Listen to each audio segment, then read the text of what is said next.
Up to 25% of adults age 65 and older are living with a mental health condition such as depression or anxiety. Maintaining good mental health not only enhances overall well-being, but also improves medical outcomes and reduces disability as we age. Joining us today is Dr. Lauren Oberlin, a clinical psychologist and aging researcher.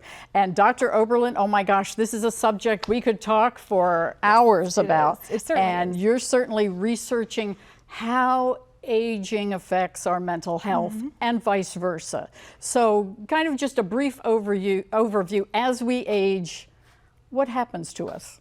Well, thank you, first of all, for having me, Carol. And I'm excited to talk about this important topic because as we grow older, there are major life changes that happen that can really affect our mental health. So changes like retirement, losing a loved one, caregiving, a medical condition, all of these things can quite understandably influence how we feel on a day-to-day basis and, of course, are more likely to happen as we age. Because I think that's what happens is all of a sudden we maybe hit that magic number of 65. You've lost that social contact of maybe being at a workplace. And as we talked a little bit off camera, now what happens? What kind of strategies can you suggest to people to make their retirement years much better? Well, that's a really, really important question. And actually, taking care of our mental health can start with small, everyday actions. So the first, staying socially connected. That is one of the most powerful things we can do to feel good and stay feeling good. That can be calling a loved one, that can be volunteering, joining a church group or a community group. It has really robust benefits on how we feel. Second is physical activity. We know from research that it significantly boosts our mood, reduces stress, and finally keeping our minds sharp by doing things like getting out of our comfort zones, learning a new skill or hobby. I would say one way to keep all of these things in mind and use them on a day-to-day basis is keeping in mind the 20-20 rule for brain health. So set aside 20 minutes each and every day to move around, doing whatever physical activity that might feel right for you. And in addition, set aside 20 minutes each day to engage in an activity that gives you a sense of joy or satisfaction. Bonus points if there's a social component to that activity. And add this to your routine. Add it, schedule it in like you might a doctor's appointment, because these are small but powerful steps that we can take to feel better every day. That's it, because I think sometimes when our life radically changes from one stage to the next, it's, well, gosh, okay, it's 9 o'clock in the morning, now what do I do with my day? You're absolutely right. This also helps build in a new type of routine, but now we get to select what's part of our day and sort of maximize our time spent doing things that give us joy. Well, what we appreciate here at Active Lifestyles, we always promote volunteering and getting out into the community and activities.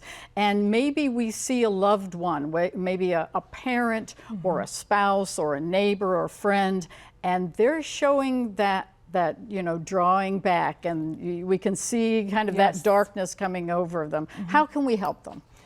Well, so these are really great questions. So what we can do is we can make sure to be there for them, to check in.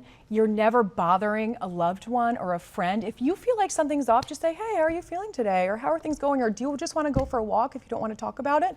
Just making sure to stay engaged with the people that you love and encourage them to talk to their doctor if they're noticing symptoms that last for a while. And we want to feel as good as we can, and we deserve that.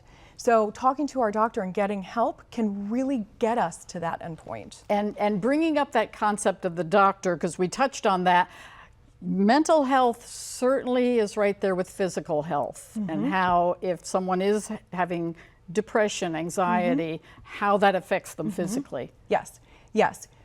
It is, I think it's really important to keep in mind that by taking care of our mental health, we're actually taking care of our physical health and our brain health. So we know from research that those who prioritize their mental health as they age actually experience fewer chronic health conditions, they recover more quickly from injury, and they enjoy a better quality of life. It's also linked to greater independence longer independence and less disability. So I would say, kind of as a quick summary of all of that, a healthy mind truly does support a healthy body. And I love the 2020 idea. That's perfect. I think we can all kind of put that into our schedules and have a better overall life. And I want to thank Dr. Oberlin. So thank you so much for sharing your valuable insights on practical strategies to enhance our mental health. Her expertise provides us with tools to boost our mood and well-being every day.